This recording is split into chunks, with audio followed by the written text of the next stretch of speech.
मित्रों, दुष्कृत्य का अपराध कब माना जाएगा, इसकी क्लियर डेफिनेशन धारा 375 में दी हुई है।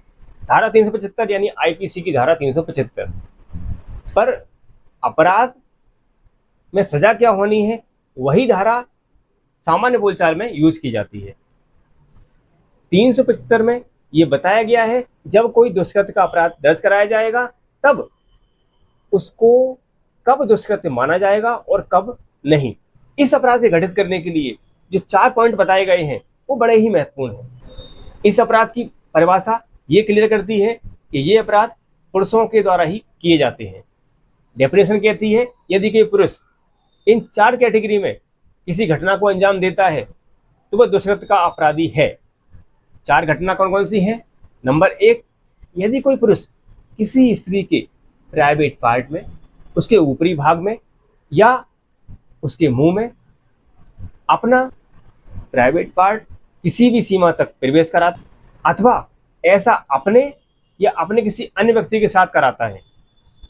अर्थात जो घटना पुरुष महिला के साथ कर रहा है वही घटना वो महिला से अपने साथ करा रहा है या किसी और व्यक्ति से ऐसा करने के लिए कह रहा है, उस परिस्थिति में भी। नंबर 2, किसी स्त्री के बॉडी पार्ट्स में कोई बाहरी वस्तु जो कि पुरुष का प्राइवेट पार्ट तो नहीं है पर कोई भी बाहरी वस्तु किसी भी सीमा तक प्रवेश कराता है या किसी और से कराता है तब भी वो इस अपराध का दोषी माना जाएगा। नंबर 3, स्त्री के किसी भी पार्ट पे, उसके किसी भी प्राइवेट पार्ट पर इस प्रकार का हाथों का इस्तेमाल करता है कि कहीं ना कहीं उसके शरीर में प्रवेश हो रहा हो, वह भी इसी कैटेगरी में काउंट किया जाएगा।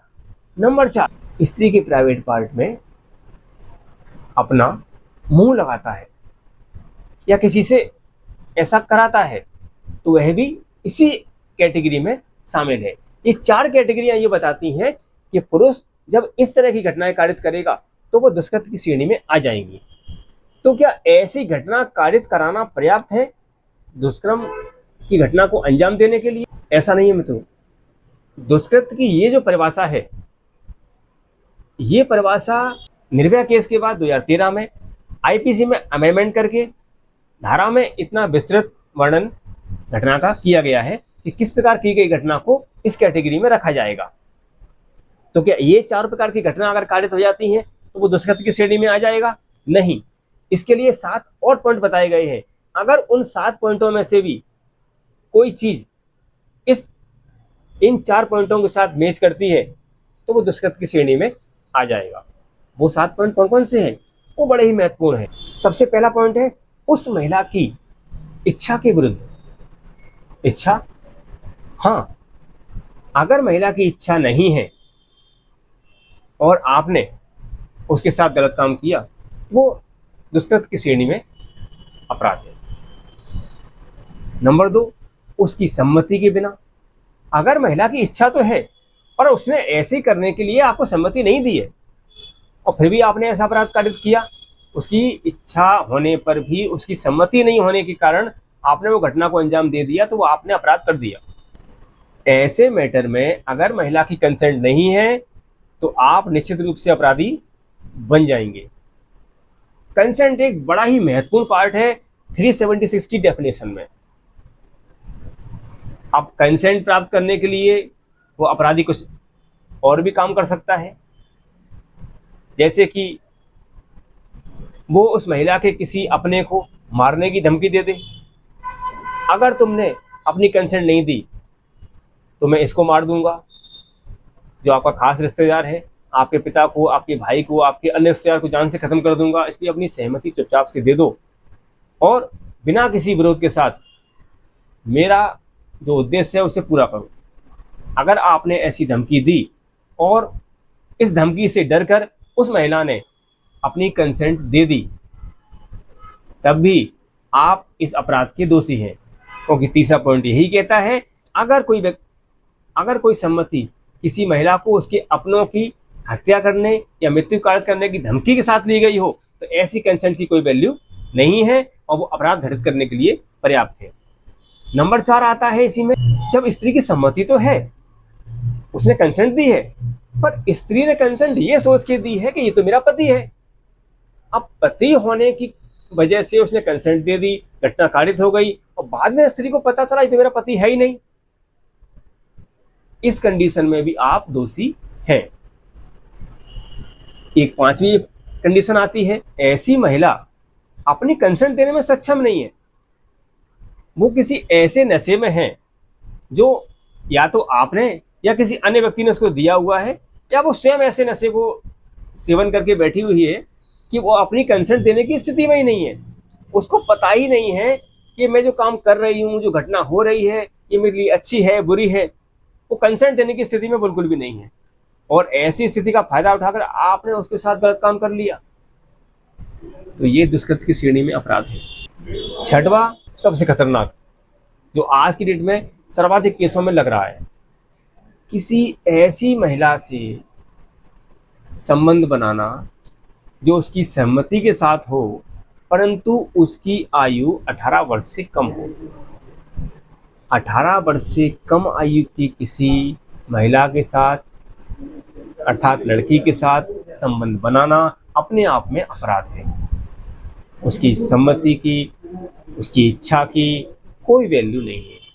पॉक्सो एक्ट के आने के बाद ये धारा और भी ज़्यादा खतरनाक हो जाती है, और इस धारा में जब पॉक्सो एक्ट को जोड़ लिया जाता है, आप मान के चलिए सज़ा होनी ही होनी है, और मैक्सिमम केसेस में 20-20 साल की सज़ा न्यायालय दे रहे हैं।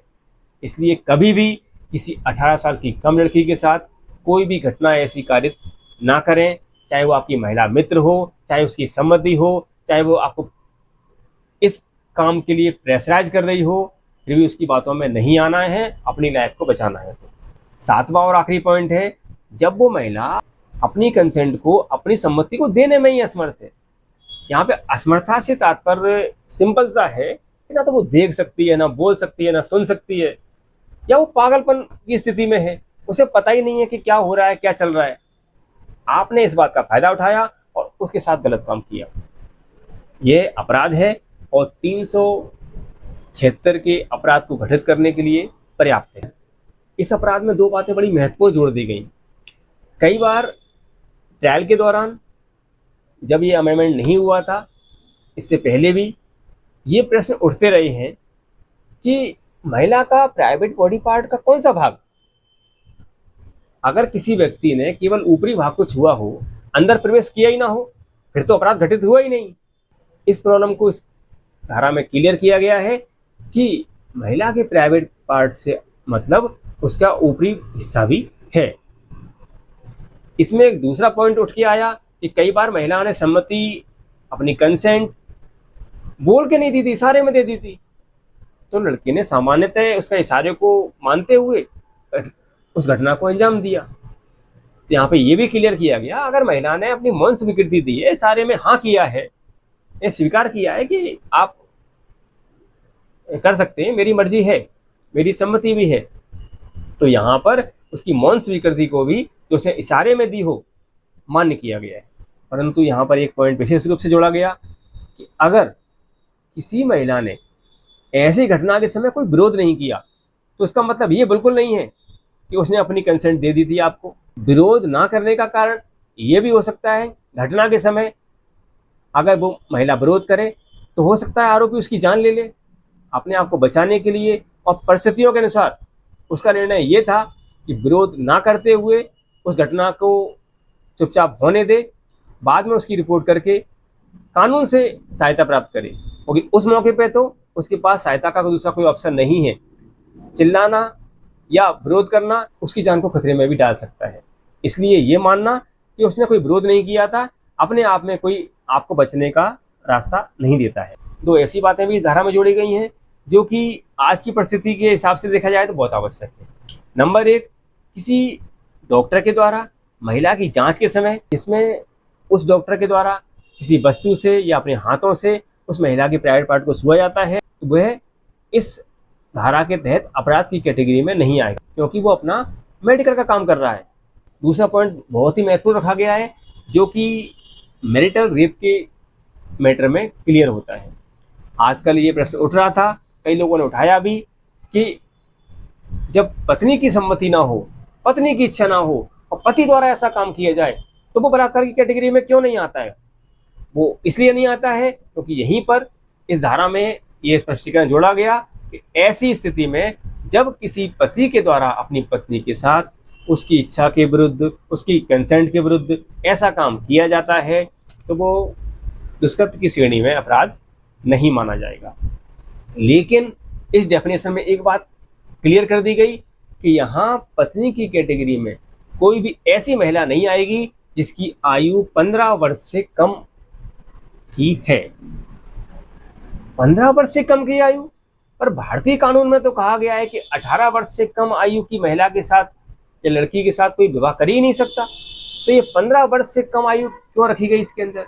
क्योंकि भारतीय व्यवस्था में कई जगह पर बाल विवाह आज भी हो रहे हैं और कई कई समाज की ऐसी प्रथाएं हैं जहां 15 वर्ष से ऊपर की और 18 वर्ष से कम की लड़कियों के विवाह हो जाते हैं। ऐसी कंडीशन में अगर किसी का विवाह हो गया है तो उसका वैवाहिक जीवन खराब ना हो, पति को सजा ना मिल जाए और परिवार उसका शुरू होने से पहले समाप्त ना हो जाए, इसलिए ये अपवाद इस धारा में छोड़ दिया गया है कि अगर कोई पति अपनी पत्नी के साथ उसकी सम्मति के बगैर घटना को अंजाम देता है तो वो अपराध की कैटेगरी में नहीं है, अगर उस महिला की आयु 15 वर्ष से कम की नहीं है।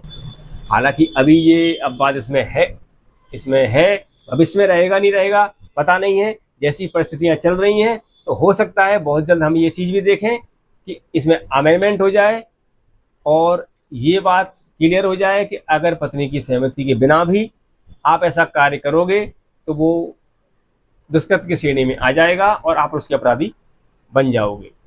सेक्शन 376 में इसका जो सजा का प्रावधान दिया गया है, बीएनएस के सेक्शन 64 में भी सेम वही है, केवल नाम बदला है, नंबर बदले हैं, भाषा में कोई चेंज नहीं है। जो अपराध 376 में है वही सेक्शन 64 में है, परिभाषा जो 375 में है वही परिभाषा बीएनएस के सेक्शन में है। इसलिए आपको जो मैंने अभी डिटेल 376 के संबंध में दी है वो 2023 के नए कानून के आने से पहले दर्ज मुकदमों में और नए कानून के बाद दर्ज होने वाले प्रकरण में भी काम आने वाली है। अपराध दर्ज होने के बाद उसको सजा किस प्रकार मिलेगी और किस अपराध की सजा क्या होगी, किस व्यक्ति के लिए क्या सजा होगी, ये 376 में क्लियर किया गया है। 375 में केवल उसकी परिभाषा थी कि क्या करने पर वो अपराध की श्रेणी में आ जाएगा, लेकिन कौन व्यक्ति क्या करेगा तब उसको किस कैटेगरी की सजा मिलेगी ये भी तय किया गया है, जो कि 376 में है।